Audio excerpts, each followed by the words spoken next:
Bonjour et bienvenue à tous pour cette 6e édition de Parole à venir, les webconférences de Parole d'élus qui donnent la parole aux acteurs du numérique et des territoires pour réfléchir, échanger et partager autour d'une thématique d'actualité en matière de transformation digitale. Et aujourd'hui, pour notre nouvelle session, se déroule dans le cadre du MIP, le mois de l'innovation publique, organisé par la DITP, la Direction interministérielle de la transformation publique. Le MIP, c'est donc un mois d'événements partout en France pour partager les bonnes pratiques, solutions et expérimentations qui transforment durablement l'action et les services publics.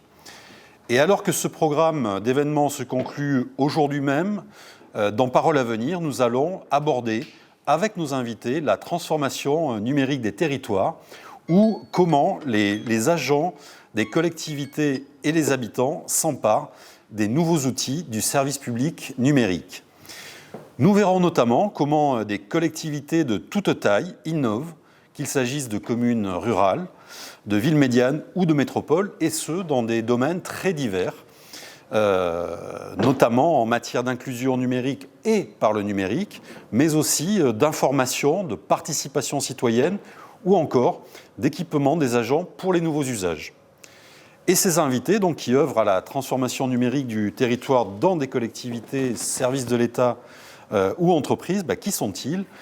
Nous aurons sur ce plateau les interventions de Maria Cottora, qui est chef du projet Transformation numérique des territoires à la DINUM, la Direction interministérielle du numérique, de Cyril Luneau, le directeur des relations collectivités locales d'Orange. Et à distance, nous échangerons avec des élus engagés dans l'innovation numérique.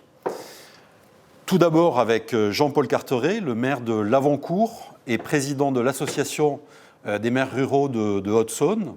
Ensuite avec Gilles Leproust, le maire de la ville d'Allonnes, dans la Sarthe, qui est aussi le secrétaire général de l'association d'élus Ville et banlieue. Et enfin avec Amel Zenati, conseillère municipale de Grenoble, qui est en charge de la transition numérique et de la stratégie de la donnée pour la capitale iséroise. Donc, Parole à venir, la 6e, nous sommes ensemble jusqu'à environ 11h30 avec nos invités dans les espaces du studio Orange Opéra ou à distance. Une précision, nous n'avons pas le masque parce que nous respectons les gestes barrières et les distances. Vous pouvez poser donc vos questions ou faire part de vos réflexions tout au long du programme via le chat Parole à venir qui s'affiche sur votre écran, et nous ferons un point régulier avec Marie-Paul Freitas pour faire remonter vos questions et alimenter les débats. Donc n'hésitez pas à interagir. Je me tourne donc maintenant vers Maria Cottora. Maria Cottora, bonjour. Bonjour. Vous êtes chef de projet TNT à la DINUM, qui est donc la Direction interministérielle du numérique, un service qui pilote notamment dans le cadre du plan France Relance la transformation numérique de l'État et des territoires. Et c'est ce dernier point qui nous intéresse plus particulièrement avec le programme TNT dont vous nous parlerez dans quelques minutes. Mais avant d'entrer dans le vif du sujet, peut-être un mot sur ce mois de l'innovation publique qui accueille notre programme du jour et qui s'achève aujourd'hui après plusieurs semaines d'ateliers. Est-ce que vous avez des éléments de bilan sur ce MIP ? Alors le MIP, vous l'avez dit, c'est ce rendez-vous annuel organisé tout au long du mois de novembre par la DITP et qui, dans son édition 2021 qui s'achève aujourd'hui, a vu plus de 400 événements organisés partout en France, dont la moitié en région, donc avec une grosse mobilisation des territoires à cet événement. Près de 50% des événements organisés l'ont été par l'État et des services déconcentrés, mais on a aussi eu plus de 80 événements organisés par des collectivités territoriales, ce qui montre leur dynamisme, je pense, dans ce chantier-là.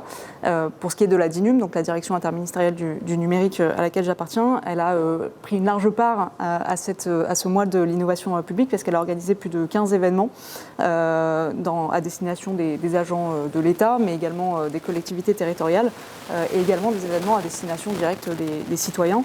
C'était des événements sur des sujets très variés, également avec des formes très diverses. Ça pouvait être des webinaires pour identifier comment les API peuvent simplifier les démarches des citoyens ou les process internes des administrations, qu'elles soient collectivités territoriales ou administration centrale. Ça pouvait être des formations sur l'accessibilité ou le design des services, des journées portes ouvertes pour venir découvrir des services de la DINUM et identifier comment ces services peuvent accompagner votre transformation numérique, et des ateliers, bien sûr, par exemple un atelier à destination des collectivités territoriales pour les aider à identifier les financements ou les outils qu'elles peuvent mobiliser pour leur transformation numérique. Alors Maria Cottora, vous venez de le souligner avec les thématiques explorées dans le cadre des ateliers de la DINUM. L'innovation publique, elle réside aujourd'hui en grande partie dans la transformation numérique de l'action publique au niveau de l'État, mais aussi des territoires. Et c'est donc l'objet du programme TNT. Alors cet acronyme signifierait-il que la transformation numérique des territoires est une matière explosive ? Alors, explosif, je ne sais pas, mais en tout cas en constante évolution et du coup très dynamique, avec cette particularité qui est propre à la transformation numérique des collectivités, qui est la nécessité de coordonner de multiples acteurs, qui soient différents ministères ou agences, des services déconcentrés, des agents des collectivités, des élus ou des opérateurs publics de services numériques. Bref, cette variété d'acteurs a conduit à la nécessité de créer un programme de collaboration État-collectivité qui soit porté au plus haut niveau, par la ministre de la Transformation de la fonction publique, pour pouvoir adresser les différents chantiers de la transfo numérique, parce qu'ils sont très variés, très nombreux, mais aussi pouvoir coordonner les acteurs qui sont concernés directement par ces chantiers. Donc la ministre a souhaité en mai 2021, donc en mai dernier, lancer ce programme qui prend la suite du précédent programme 2018-2020 qui s'était clôturé, et il est effectivement piloté au plus haut niveau par la ministre de la Transformation de la fonction publique en coordination avec la ministre de la Cohésion des territoires, via des réunions semestrielles avec les représentants des associations d'élus, des collectivités, mais également avec la DINUM, la NCT et la DITP. Le but étant de mettre tous les acteurs concernés autour de la table pour faire avancer les chantiers. L'autre particularité de ce programme, c'est qu'il fonctionne en mode projet pour vraiment se concentrer sur la production de solutions concrètes, opérationnelles, qui répondent à des besoins structurels ou ponctuels des collectivités territoriales. On peut citer deux exemples peut-être de ces projets. Le premier qui a été lancé en mai 2021, c'est de produire, et il a été produit, il est sur le site de la DINUM, un agenda de la transformation numérique des collectivités pour qu'elles puissent identifier sur tous les sujets qu'elles traitent les obligations en matière de transformation numérique, qu'il s'agisse de la dématérialisation des autorisations d'urbanisme ou de la mise en conformité RGAA. Donc voilà, c'était un gros chantier parce qu'il fallait du coup identifier au sein des différents ministères les obligations, les mettre en forme, et cet agenda sera régulièrement mis à jour pour que les collectivités aient un document auquel se référer pour qu'elles puissent mener, prévoir et anticiper les étapes de transformation numérique. Deuxième chantier par exemple qu'on a lancé, c'est l'accompagnement au déploiement de DEMAT ADS pour les collectivités territoriales, puisque je pense que tous les auditeurs le savent, dans le cadre de la loi Elan et du programme DEMAT ADS, au 1er janvier 2022, donc c'est demain, l'ensemble des communes seront tenues de recevoir sous des saisines par voie électronique, et toutes les communes de plus de 3500 habitants devront recevoir et instruire sous forme dématérialisée les demandes d'autorisation d'urbanisme. Donc c'est un gros changement, et pour accompagner les collectivités pour mettre en œuvre ces outils, un gros projet a été lancé dans le cadre du programme TNT pour produire des outils juridiques ou des outils à destination des usagers qui sont librement utilisables par les collectivités pour leur faciliter le travail de la mise en place de ce chantier. Alors, Maria Cottora, je crois que dans le cadre du programme TNT, il y a un outil majeur que vous pilotez, c'est le fonds de transformation numérique des collectivités territoriales, et qui est doté donc de 88 millions d'euros par le plan France Relance. Concrètement, quel est le type de projet que peuvent financer les collectivités ? Alors effectivement, cette enveloppe de 88 millions, elle est prise sur l'enveloppe plus large de 500 millions qui était destinée à la transformation numérique de l'État et des collectivités. Ces 88 millions sont mobilisables via différents dispositifs. Donc il y avait un premier qui était piloté par l'Agence nationale de cohésion des territoires et qui a permis à date d'aujourd'hui de financer à hauteur de 16 millions d'euros des solutions, des services produits numériques à destination des collectivités qui avaient été identifiés par les collectivités comme répondant particulièrement à leurs besoins. Donc c'est 44 produits et services numériques qui sont en train d'être développés ou accélérés et qui pourront être librement utilisables par les collectivités. Deuxième dispositif qui était piloté par la DITP mais qui était opéré directement par les préfectures visait à financer des projets de transformation numérique portés par des petites et moyennes collectivités pour leur permettre sur tout un tas de sujets, de mettre en œuvre des transformations, que ce soit de la dématérialisation de démarches, que ce soit de la formation des agents. Sur ce dispositif-là, 13 millions ont d'ores et déjà été mobilisés et il y a encore beaucoup de dossiers en instruction.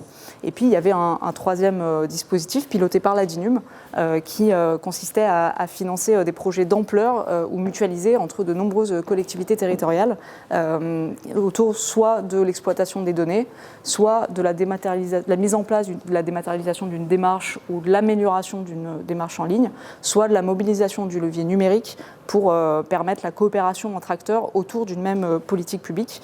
Donc c'était des projets qui étaient financés par vague d'appels à projets. Donc la première phase s'est clôturée en mai dernier. 75 lauréats ont été retenus pour un montant de 13 millions. Une deuxième phase vient de se clôturer le 22 novembre la semaine dernière. Les dossiers sont en cours d'instruction, donc il y a une centaine de candidatures qui ont été déposées. Très certainement à peu près le même volume de lauréats sera retenu. Alors, vous disiez clôturer le 22 novembre, alors est-ce qu'il est encore temps? Est-ce que les financements sont encore possibles? Là, on est fin 2021, c'est fini ou... Alors, il reste encore des dispositifs, notamment un guichet piloté également par la DINUM, qui est ouvert jusqu'octobre 2022, donc il y a encore largement le temps.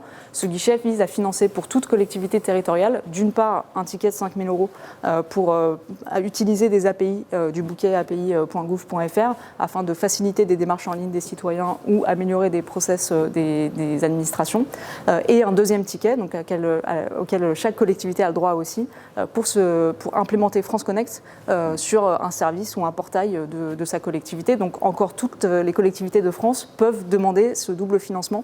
Donc je les incite vraiment à le faire puisque jusqu'à épuisement de l'enveloppe et c'est instruit au fil de l'eau jusqu'en octobre 2022. Voilà. Et il y a également l'ANSSI qui, sur une autre enveloppe, il est encore ouvert un dispositif d'accompagnement à la mise en place de projets de cybersécurité pour les collectivités territoriales. Alors Maria Cottora, une dernière question. Le programme TNT a vocation pour la transformation numérique à rassembler tous les acteurs publics de l'État et des associations d'élus en permettant, je cite, de renforcer les liens entre l'État et les territoires. Dans cette ambition, quelle peut être, selon vous, quelle pourrait être la place des acteurs privés? Comment on peut avoir des ponts, des passerelles?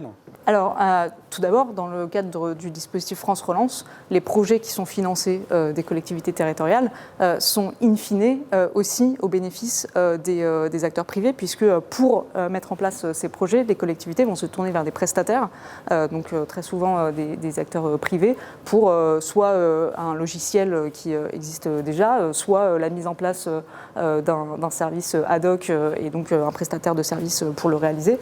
Donc voilà, ils sont in fine bénéficiaires de ce dispositif-là. Par ailleurs, évidemment, les acteurs privés sont des partenaires de la transformation numérique puisque c'est eux qui fournissent aussi des solutions aux acteurs publics. Dans ce cadre-là, par exemple, la DINUM joue aussi un rôle d'éclaireur puisqu'elle a mis en place un catalogue GouVTech qui est accessible en ligne sur le site de la DINUM pour identifier des solutions numériques d'acteurs privés ou publics qui répondent à un certain nombre de besoins. Et donc, on peut faire des recherches, croisées en fonction d'un certain nombre de critères auxquels on veut que cette solution réponde. Et donc, toute entreprise peut référencer son service dans ce catalogue. On va lancer prochainement une plateforme aussi à destination uniquement des acteurs publics pour leur permettre non seulement d'identifier des solutions, mais aussi de se partager entre eux des retours sur ces solutions. Et j'ajouterais au rôle d'éclaireur, évidemment, un rôle de partenaire de discussion avec des acteurs privés, puisque dans le cadre du programme, mais aussi plus largement de la DINUM, évidemment qu'il s'agit pour nous de coordonner les besoins des différents acteurs publics pour les adresser aussi aux acteurs privés offrant des solutions. Et ça permet de faire évoluer des solutions. On incite par exemple à ce que dans les solutions développées par les acteurs privés soient repris des outils mis à disposition par l'État, par exemple le bouton France Connect ou les API qui sont librement utilisables et qui permettent de faciliter beaucoup de démarches. Merci Maria Kotora, vous restez avec nous pour les questions du public là, dans quelques instants. Je me tourne à présent vers Cyril Luneau. Bonjour Cyril, vous êtes à la tête de la DRCL d'Orange, la direction des relations avec les collectivités locales, qui est présente sur l'ensemble du territoire, aux côtés des élus, à travers 29 délégations régionales en France. Alors, Cyril Luneau, notre webconférence Parole à venir se déroule aujourd'hui dans le cadre du mois de l'innovation publique. Où en est-on aujourd'hui dans cette dynamique de transformation numérique du territoire et comment Orange vient-elle soutenir ce mouvement d'innovation dans le service public ? Je vais commencer par mon dada, hein. C'est notamment la couverture en très haut débit du territoire et je pense que si on peut vivre le mois de l'innovation publique, c'est également parce qu'il y a eu un énorme travail sur cette couverture numérique. Cette couverture numérique, elle a été rendue possible par la conjonction de plusieurs actions, notamment les pouvoirs publics qui ont lancé ce programme national France Très Haut Débit, mais également avec les collectivités qui ont joué à plein leur rôle, et puis évidemment avec les industriels et les opérateurs. Là-dessus, on peut dire que Orange a été la locomotive et notamment on voit que la France aujourd'hui est le premier pays fibré d'Europe. C'est pas rien. Nos amis d'outre-Rhin ou d'outre-Manche en sont à moins de 20% de leur population. Donc c'est un vrai cocorico, mais c'est ça qui rend aussi la capacité d'innovation et notamment de la transformation numérique des territoires possible. C'est également possible parce que sur la partie mobile, on n'y est pas été de main morte, j'ai envie de dire, avec une forte accélération, y compris de la couverture et de l'extension de la couverture. Donc on a un bon débit, voire très bon débit, et presque partout. Le compte n'y est pas encore, on continue, mais c'est quelque chose d'important. On ne peut pas parler de 100% des maths si on n'a pas accès au débit et à la couverture numérique. Donc on l'a vu notamment dans cette crise sanitaire et sociale que cette couverture numérique était hyper importante. Et là-dessus, je dirais que les territoires, quels qu'ils soient, on va voir l'exemple avec à la fois des communes rurales, des communes médianes, on va dire, et puis des grandes villes, eh bien ce besoin, il est indispensable et donc on est au rendez-vous, j'ai envie de dire. Ça, c'est le premier accompagnement d'Orange, puisqu'on a été sur l'ensemble de ces sujets-là, y compris sur la partie mobile. C'est la 11e année consécutive qu'on est premier sur le podium ARCEP, donc on en est très heureux, évidemment. Et puis, c'est un véritable momentum, j'ai envie de dire, parce qu'on l'a dit avec la loi Elan, avec le 100% des maths, eh bien, il y a quelque chose ça n'est pas seulement la numérisation qui est importante, c'est l'ensemble de l'accompagnement. Et ça, il ne faut pas se tromper, c'est là où il faut avoir à la fois des outils, des applications, des services qui correspondent aux besoins à la fois des collectivités, à la fois aux besoins des citoyens et des administrés. Voilà ce que j'ai envie de dire pour ce premier point. Concrètement, là, Cyril Luneau, donc vous parliez d'accompagnement. Mais alors, comment accompagnez-vous chez Orange les différentes collectivités pour leur donner des clés sur ces nouveaux usages numériques, pour leur permettre d'identifier des solutions adaptées à leur contexte ou des bonnes pratiques? Concrètement, comment faites-vous? Alors, premier point, j'ai envie de dire, c'est d'abord la collectivité a besoin de mieux comprendre ce qui se passe sur son territoire. Il y a mieux comprendre, mieux piloter, mieux servir et mieux partager. À travers ça, le numérique est un outil indispensable pour ces différents points. Connaître l'activité de son territoire, que ce soit le transport, que ce soit la météorologie, que ce soit l'écologie, la gestion des déchets, l'énergie, la sécurité, etc. Tout ça, via des capteurs, tout ce qu'on peut imaginer, eh bien, le numérique joue son rôle à plein. La deuxième chose, c'est que mieux piloter, c'est des outils de management, c'est des outils de décision, d'aide à la décision, et la collectivité qui se doit être plus performante, toujours, y compris mieux servir son territoire et sa population, a besoin de ces outils-là pour mieux décider. Et puis enfin, mieux servir, c'est typiquement l'accueil multicanal que l'on peut avoir au sein d'une commune, avec des chatbots, avec un email, avec la gestion de la file d'attente, etc., la prise de contact, la prise de rendez-vous. Tout ça est très important au niveau d'une collectivité, donc l'accueil. C'est simplifier aussi les démarches administratives, on l'a dit, donc ça c'est important, et avec son corollaire, qui est d'accompagner l'ensemble des populations qui sont fragiles par rapport à ces pratiques, où là, on a aussi notre rôle à jouer en tant qu'opérateur responsable et engagé. Et enfin, mieux partager l'info, c'est à travers notamment des applications où on a toute l'information qui est indispensable à l'habitant, au citoyen, à l'administré, pour bénéficier et profiter de toutes les activités qui sont dans sa ville. Et ça, on l'a à un clic à travers des applications mobiles, par exemple. Donc, vous voyez, c'est faciliter la relation aux citoyens, c'est dynamiser la vie de la commune, l'attractivité du territoire. Le fait qu'aujourd'hui, on ait besoin de faire venir des personnes qui, via le télétravail, peuvent venir sur des communes sur lesquelles ils n'étaient pas jusqu'à présent, eh bien, cette capacité qu'a la ville de faire venir ces nouveaux arrivants, eh bien, elle est importante. Et pour ça, si on n'a pas le service de qualité avec une performance de service de la collectivité, eh bien, les gens ne viendront pas. Au-delà de la couverture numérique, bien évidemment.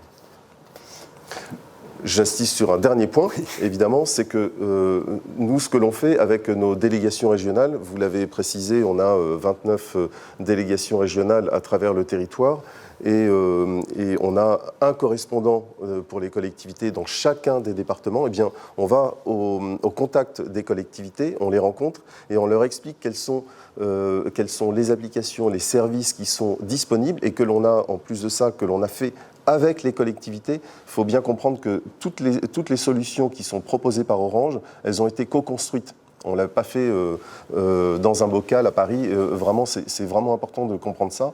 Et avec à la fois les collectivités, avec des groupes de travail, des associations d'élus, des groupes d'utilisateurs. Et c'est ça qui nous permet aujourd'hui de proposer quelque chose qui correspond pour chacun des moments de vie de la collectivité dont j'ai parlé tout à l'heure, eh bien, de proposer des solutions qui sont concrètes et attractives. Et donc, nos délégations régionales vont voir l'ensemble de ces collectivités pour partager avec elles quelles sont ces solutions. Voilà. Merci Cyril Luneau. Donc, avant de conclure cette première séquence état des lieux, les questions de participants de Parole à venir que nous relaie Marie-Paul Freitas. Marie-Paul, quelles sont les interrogations des auditeurs de Parole à venir ? Alors, on a une question de Nicolas. Ma collectivité a recruté des conseillers numériques France Service dans le cadre du plan de relance de l'État. Je m'interroge sur l'avenir de ce dispositif.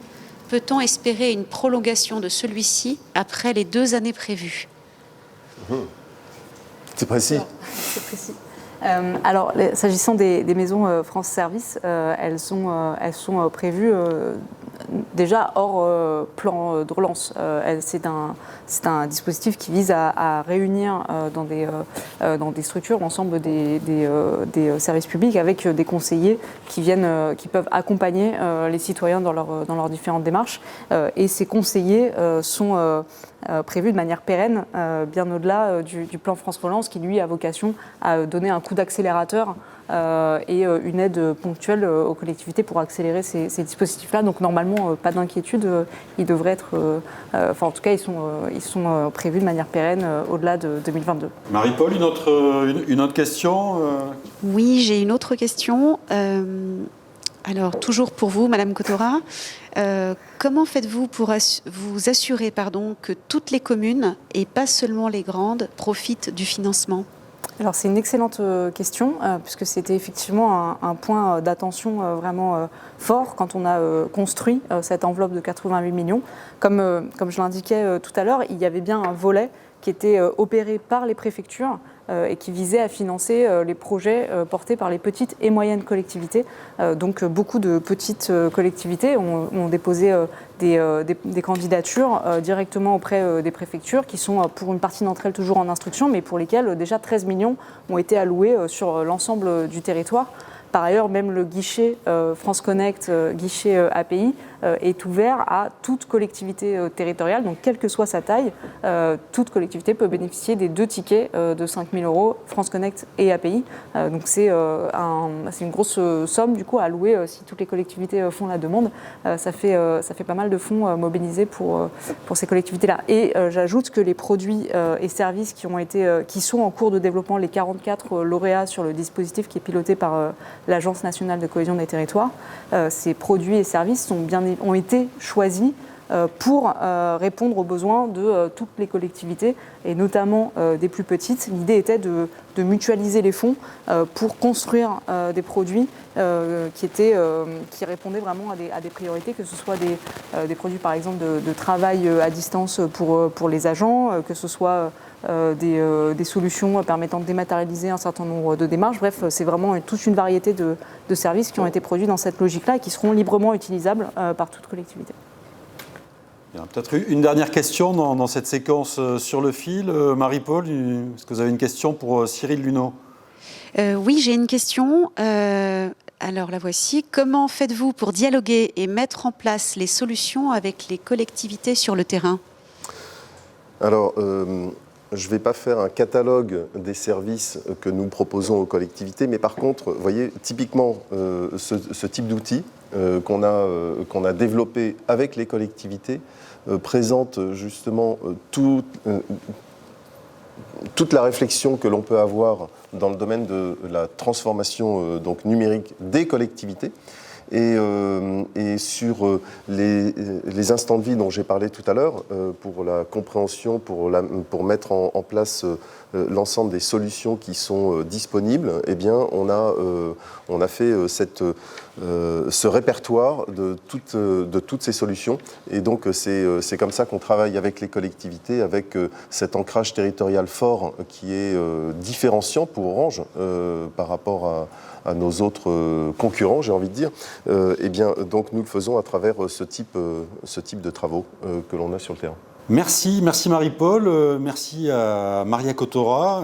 Cyril, je ne vous dis pas merci tout de suite, on vous retrouve pour la conclusion tout à l'heure et nous allons à présent débuter la séquence territoire avec Jean-Paul Carteret. Jean-Paul Carteret, je ne sais pas si vous m'entendez, Jean-Paul Carteret qui est à distance dans sa mairie de Lavoncourt. Bonjour Monsieur Carteret, vous êtes le maire de Lavoncourt, donc commune rurale du département de Haute-Saône, en Bourgogne-Franche-Comté, et par ailleurs, donc, vice-président de la MRF, l'association des maires ruraux de France, dont vous êtes aussi le chef de file dans votre département. Alors Jean-Paul Carteret, une première question, on parle beaucoup des smart cities, des villes intelligentes, mais il y a aussi des villages intelligents. Et c'est bien le cas de votre commune, puisque vous avez engagé un programme de numérisation très poussé qui accompagne vos administrés dans toute leur vie quotidienne et même au-delà, on le verra. Et cela vous a valu l'obtention du label Smart Village dans le cadre de Ruralytics. Alors en quoi, Jean-Paul Carteret, consiste ce dispositif dans votre commune de Lavoncourt ? C'est tout un arsenal et c'est toute une histoire, le numérique. J'entendais tout de suite Cyril Luneau parler de généralisation par rapport à la couverture. Longtemps, les maires ruraux ont dénoncé le fait d'une fracture. 30 millions de Français vivent à la campagne et on n'avait pas le numérique comme on l'a aujourd'hui. Je témoigne que les choses avancent bien. et qu'au-delà de la couverture, il y a les usages. Et le label, il est lié surtout aux usages du numérique. Alors, quand je dis il y a longtemps que la transformation a commencé, je me rappelle du plan informatique pour tous dans les écoles.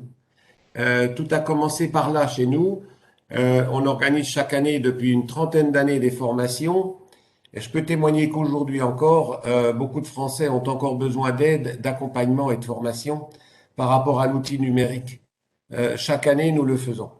Alors petit à petit, les enfants, avec l'école numérique, s'approprient l'outil. Dès le plus jeune âge maintenant, ils appréhendent le dossier et l'usage du numérique. Après, dans notre commune, on a mis en place un site internet qui est propulsé d'ailleurs par les maires ruraux de France, hein, Campagnol. Et puis, on a une France Service, on a un espace France Service.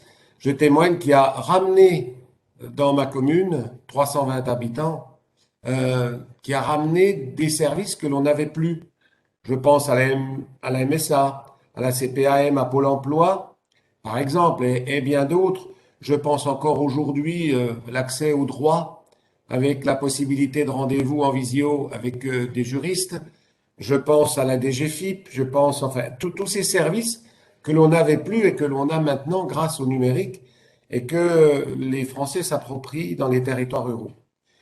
Qu'est-ce qu'on a fait aussi? On a numérisé, il fallait bien s'y mettre, la gestion comptable et administrative de notre commune, ce qui fait qu'aujourd'hui, avec Tipeee, les ruraux peuvent payer leurs factures d'eau, d'assainissement depuis chez eux, avec la carte bleue via Tipeee. C'est important. Qu'est-ce que je vais vous dire encore? On a numérisé la gestion du cimetière, parce que il fut une époque où les Français, les générations se succédaient dans les maisons, dans les fermes en particulier, aujourd'hui, c'est plus le cas. Les jeunes s'en vont, plus personne ne connaît le cimetière, la durée des concessions, etc. Donc, le numérique permet de gérer comme il faut le cimetière, c'est important. Voilà. Ensuite, il y a tout ce qui est communication.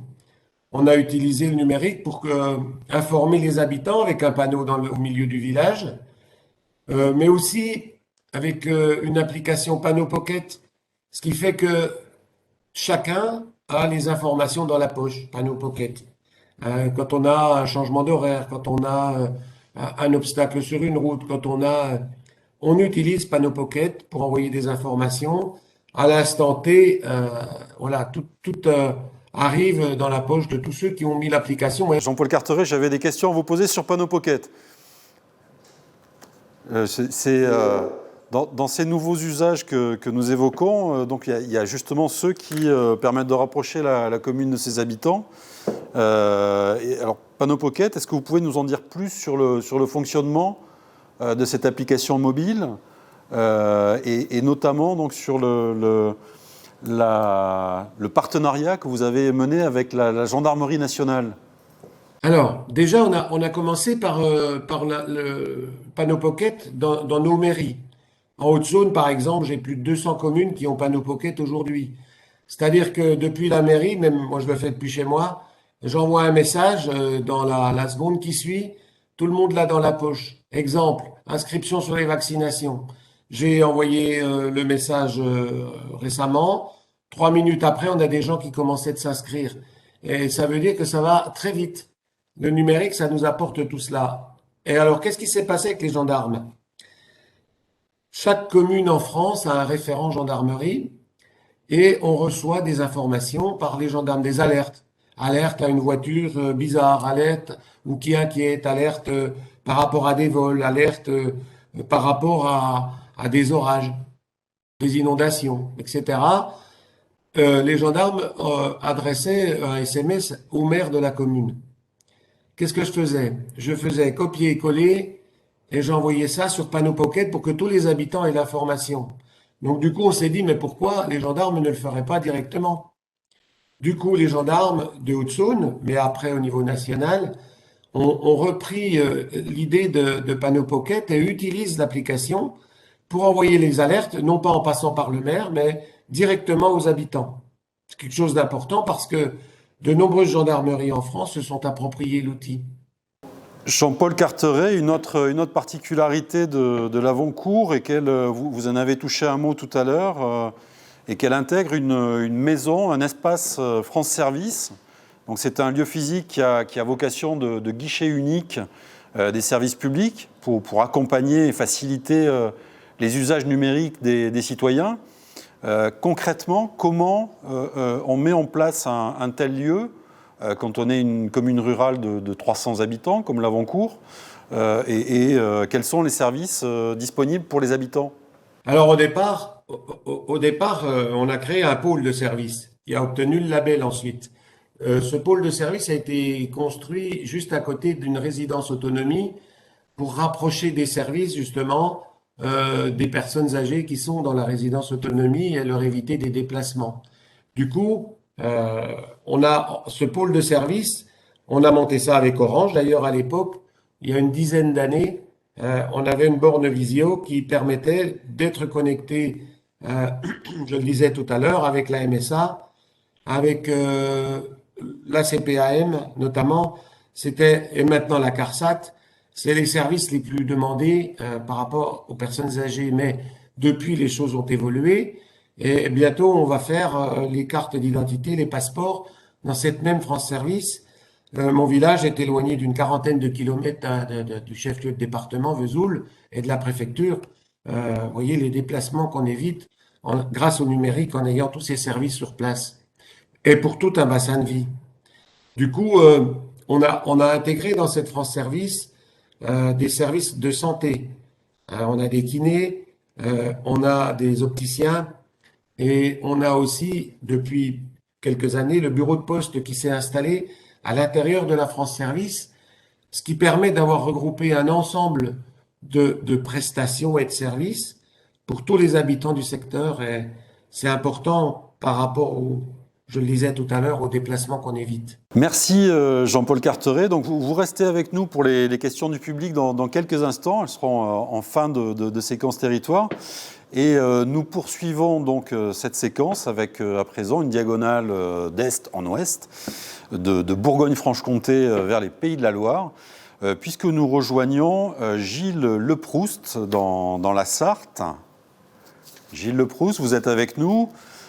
Donc nous vous rejoignons dans votre mairie d'Allonnes, dans la vallée de la Loire. Vous êtes à la tête d'une commune qui compte 11 000 habitants et vous exercez aussi la fonction de secrétaire général au sein de l'association Ville et Banlieue.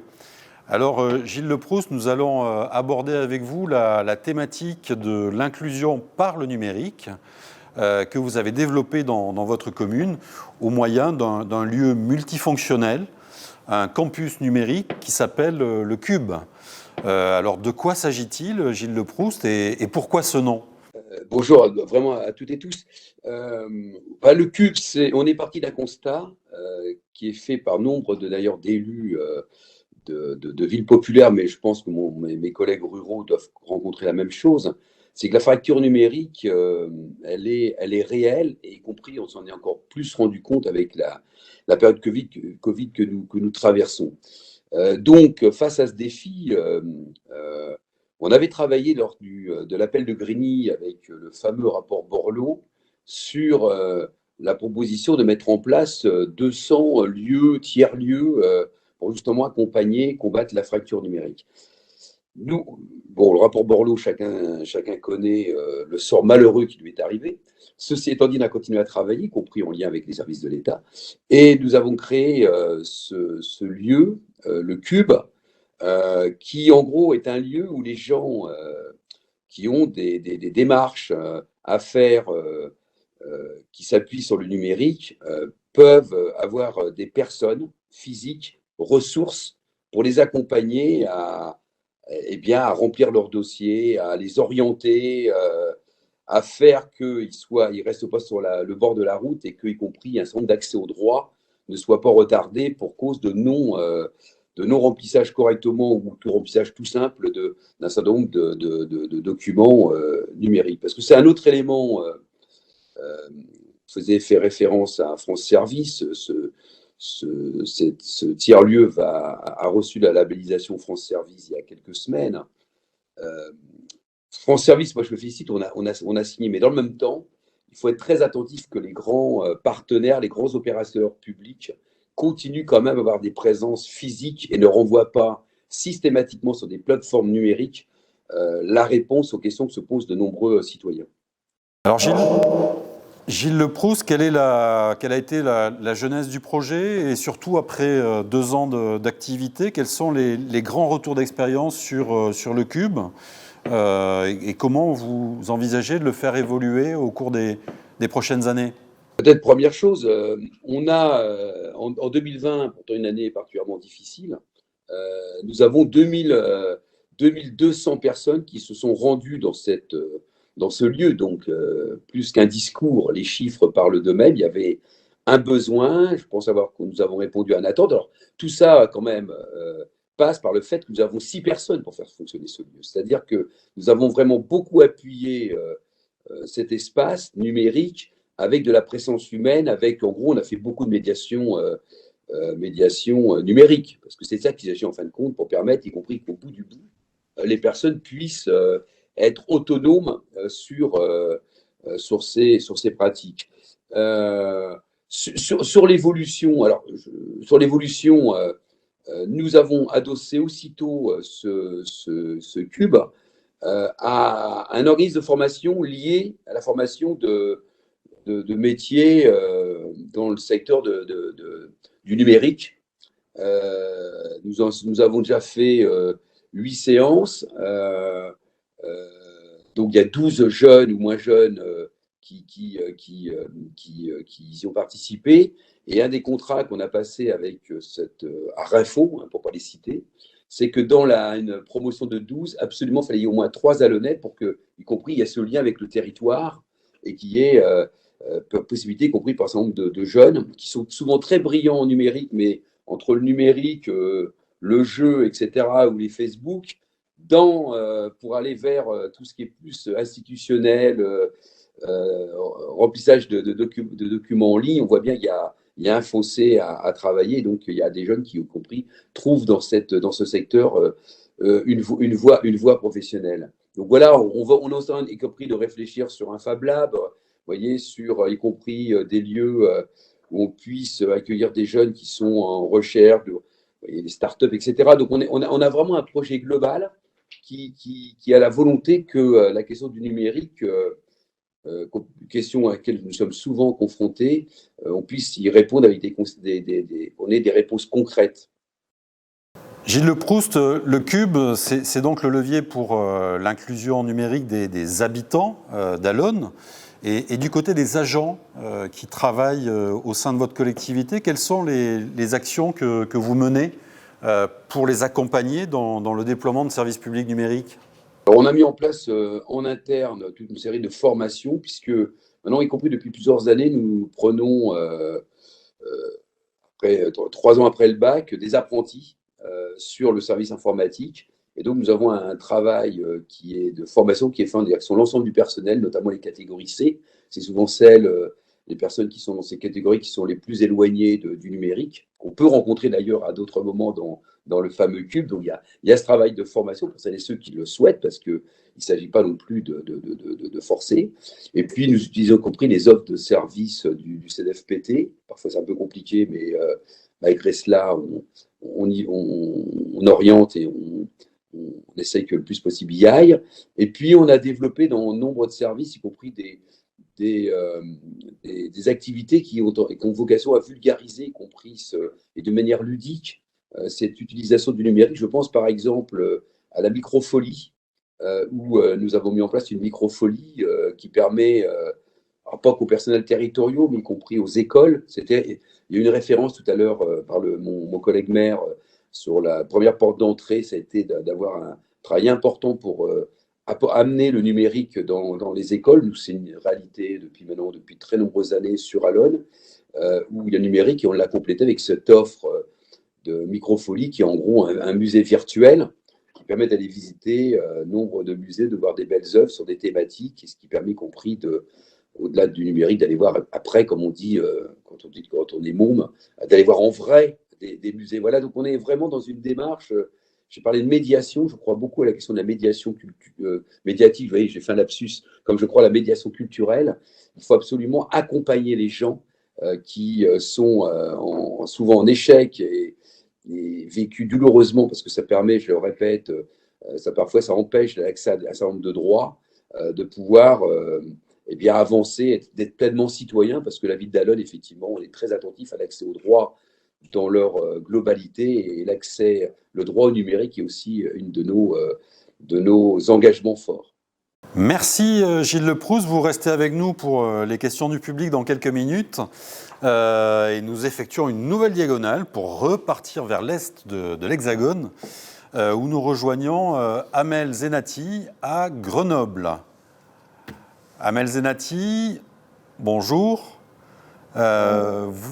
Vous êtes conseillère municipale de la ville de Grenoble, en charge de la transition numérique et de la stratégie de la donnée. Alors après une commune rurale et une ville médiane, nous allons aborder avec vous la transformation numérique d'une ville métropole et plus particulièrement sous l'angle de ses agents. Mais tout d'abord, une première question, Amel Zenati. Comment le numérique et la donnée viennent s'intégrer dans la stratégie globale de la ville de Grenoble? Comment cette transformation numérique peut-elle venir servir d'autres transformations? Merci pour l'invitation. Donc, je suis très ravie, je suis ravie plutôt d'être parmi vous aujourd'hui. Et effectivement, la ville de Grenoble, c'est une grande ville. Donc, pour une ville qui compte 159 000 habitants, il y a 3 000 agents. Des agents villes et on a 1000 agents du centre communal de l'action sociale, donc plus de 4000 agents pour justement être au service des Grenobloises et des Grenoblois. Donc on peut très facilement imaginer que sans le numérique, c'est très difficile d'avoir un service public digne de ce nom si on n'a pas justement le numérique qui nous permet de mettre en place des outils et de permettre aux agents aussi de travailler dans de bonnes conditions. Nous avons la chance, peut-être en tant que grande ville, de pouvoir aussi asseoir des politiques publiques à une grande échelle. Et je pense notamment à des plateformes de participation citoyenne, d'interpellation. On pense aussi, je pense plutôt à des outils de gestion de courrier et de réclamation, aux téléservices, au site web de la ville de Grenoble, aux réseaux sociaux de la ville de Grenoble aussi. Donc, qui compte, par exemple, 175 000 abonnés sur la page Facebook et 44 000 abonnés sur le compte Twitter. Donc, c'est juste pour vous dire que, en fait, les outils numériques permettent à nos concitoyens de s'informer, de pouvoir profiter des services publics et de pouvoir aussi s'inscrire dans différentes des possibilités aussi de pouvoir avoir des choses, donc notamment les inscriptions à la cantine. Donc en fait, j'ai envie de dire que pour le numérique à la ville de Grenoble et à la métropole de Grenoble et aussi au CCAS, il est omniprésent à tous les niveaux et à toutes les échelles. Donc, pendant le mandat précédent, nous avons aussi commencé à mettre en place le logiciel libre et y compris le système d'exploitation. Donc, quand je parle de logiciel libre, je parle je veux dire par là tous les outils et toutes les applications, toutes les possibilités de s'affranchir, je dirais, des outils de Google, de Microsoft. Voilà. Amel Zenati, si vous le permettez, justement, on va s'intéresser avec vous plus particulièrement aux démarches que vous entreprenez avec et pour les agents de la collectivité, voir comment l'innovation, les innovations numériques transforment leur quotidien et leurs actions et quelles sont les démarches que vous avez menées à Grenoble ces dernières années. Et je crois justement donc que le logiciel libre dont vous commenciez à nous parler fait partie de ces mesures emblématiques. Tout à fait. Donc, il y a aussi l'ouverture des données, qui sont deux axes, je dirais, très importants, qu'on a enclenchés lors du premier mandat. Nous sommes toujours en train de consolider ces deux volets. Vous imaginez que quand on a une collectivité qui est très axée sur des outils numériques, il faut mettre en place des formations et mettre en place un diagnostic. Et c'est pour ça qu'on a une politique RH qui est très présente. C'est justement pour prendre en charge les agents les plus éloignés du numérique et de les accompagner pour aussi mettre en place nos politiques, des politiques qui sont décidées par les politiques. Donc, à partir de là, nous avons très vite compris que pour pouvoir mettre en place notamment le passage au libre au niveau de la collectivité, à l'intérieur de l'administration, mais aussi au niveau des écoles. Je souhaiterais juste signaler que pour la ville de Grenoble, toutes les écoles élémentaires sont 100% dotées des logiciels libres, y compris le système d'exploitation. Nous continuons à travailler avec, bien sûr, l'éducation nationale sur ce volet-là. Mais je reviens quand même sur les agents de la ville de Grenoble et du CCAS, qui, effectivement, nous sommes convaincus pour qu'ils puissent mettre en place, qu'ils puissent adhérer à cette transformation de l'administration, qui pour nous est clairement la modernisation, parce que on veut et on souhaite aller vers une souveraineté de notre territoire sur les questions des logiciels, mais aussi sur les données, sur le respect des règles de la protection des données personnelles, de mettre à disposition aussi les documents publics, qu'ils soient accessibles, et ça c'est par souci et clairement une politique d'ouverture et d'information, de transparence et que les citoyens se saisissent aussi de tout ce qui se passe dans leur ville. Donc, on doit mettre en place et accompagner les agents à tous les niveaux. Donc, sensibiliser le management et les encadrants pour identifier les agents qui ont besoin d'être accompagnés, de faire ce travail-là avec le service des ressources humaines qui est mobilisé et qui a mis en place une procédure et un plan d'action justement pour permettre aux agents de se former, de définir un socle de base et aussi aller vers plus si on peut. Donc, nous sommes, comme je le disais, on a 3000 agents, donc il y a déjà des agents qui sont sur le terrain, des agents qui sont éloignés du numérique et notamment les agents de la propreté urbaine, des espaces verts, les agents qui sont dans les écoles, on a clairement vu suite suite au questionnaire qui a été envoyé et auquel les encadrants et les managers ont aidé ces agents-là pour répondre, qu'on est effectivement dans une fracture numérique de nos agents, comme partout, j'imagine, ailleurs.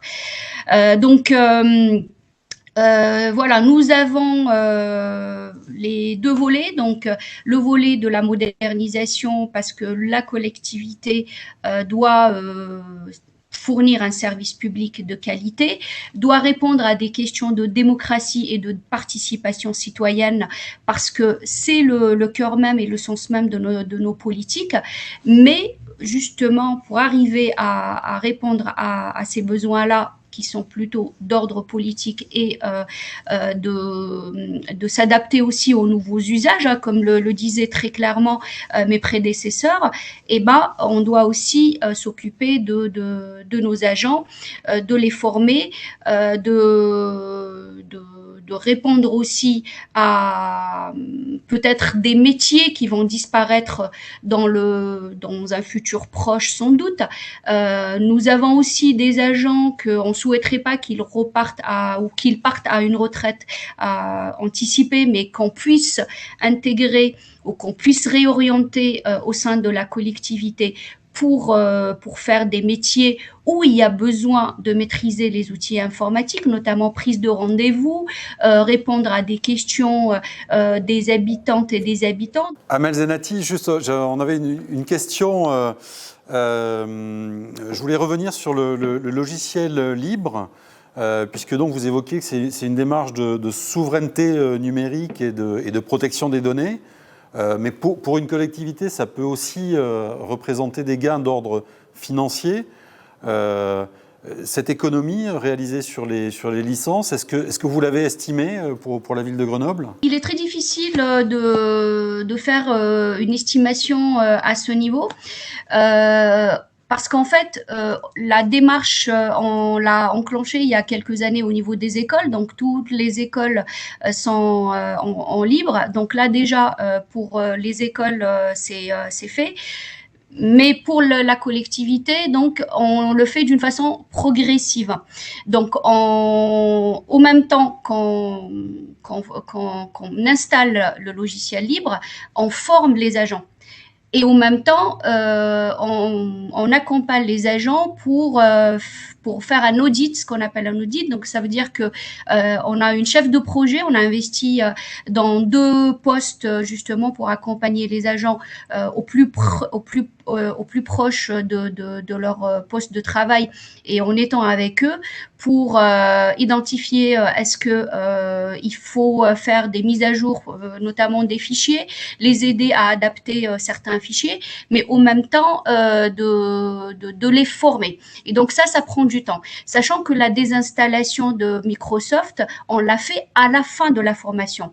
Donc là, on est à 60% de l'engagement des services et des agents de la ville de Grenoble sur cette opération du déploiement du libre. On est à plus de 45% de désinstallation complète de Microsoft au niveau des PC. La prochaine étape, donc, c'est de terminer. On a 2 directions qui nous restent à les faire passer justement sur du libre à 100%. Et pour le coup, donc du coup, on désinstallera juste après. Et la prochaine étape, c'est les agents du CCAS, donc les agents du centre communal d'action sociale, qui vont démarrer les formations et aussi l'accompagnement à partir de 2022. Donc, je tiens juste à dire aussi que on a lancé une étude et on souhaiterait vraiment aller vers ça aussi. C'est de désinstaller Windows pour le coup. Donc, on veut le faire d'une façon progressive, pareil, pour qu'on ait une adhésion. Et on est convaincu que l'adhésion des agents, c'est aussi une garantie et que ça se passe bien. Et que c'est eux qui vont porter après, qui vont encourager, qui vont aussi dire bon bah on peut y aller, que ce soit avec leurs collègues dans les collectivités, que ce soit le CCAS ou la ville, mais aussi qui peuvent l'utiliser à titre personnel. Et on sait très bien que la montée ce que moi j'appelle l'upgrade ou la mise à jour de Windows, ça coûte de l'argent, pareil pour Office, et la souveraineté est très importante. Donc je pense que même au niveau de toute la France et l'Europe, c'est un sujet qui va devenir de plus en plus pertinent de l'adresser dans les prochaines échéances. Amel Zenati, merci. On va passer, vous restez bien avec nous. On va passer aux questions du public après cette séquence territoire. Donc des questions à Jean-Paul Carteret, à Gilles Leproust et à Amel Zenati qui vient d'intervenir pour la ville de Grenoble. Marie-Paul, est-ce que vous avez des questions de nos auditeurs sur ces interventions territoire ? Oui, tout à fait. J'ai une question concernant le Cube. Quel est le budget de fonctionnement annuel ? Donc une question pour M. Gilles Leproust ? Gilles Leproust plutôt, pardon. Gilles Leproust, est-ce que vous avez bien entendu la question qui vous était adressée ? On est à combien C'est une bonne question, je vous remercie de me l'avoir posée. Je suis en train de rechercher. Alors, on peut peut-être prendre une autre question pendant que Gilles Leproust cherche la donnée. Marie-Paul, une question pour Jean-Paul Carteret ou Amel Zenati ? Oui, j'ai une question pour Jean-Paul Carteret. Il me semble que cette numérisation pour les petites communes semble très accessible. Les budgets, le sont-ils aussi ? Excusez-moi.